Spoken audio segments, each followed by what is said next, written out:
Heather McPallister.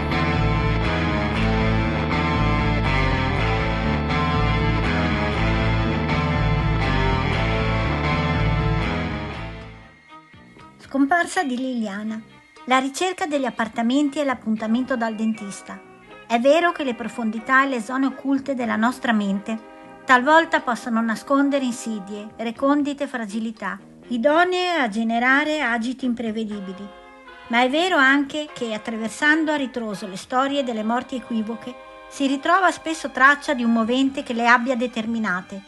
La nostra Liliana era una donna attenta al suo benessere, si era vaccinata da poco, assumeva regolarmente multivitaminici, teneva sotto controllo il proprio peso, cucinando in modo sano e svolgendo attività fisica. Si era da poco depilata. Il giorno precedente la sua scomparsa l'aveva trascorso in sauna, inviando alle amiche foto di creme per trattamenti estetici e di gite in bici. La sera era stata a cena da amici, inoltrando anche un messaggio a Sterpin, ricordando affettuosamente il loro appuntamento del giorno seguente.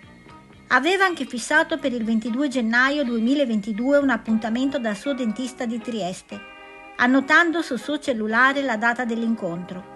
Inoltre Lilly cercava una nuova casa. Nel suo telefono aveva anche appunti scritti a mano, con nome di agenzie e indirizzi di appartamenti da visionare.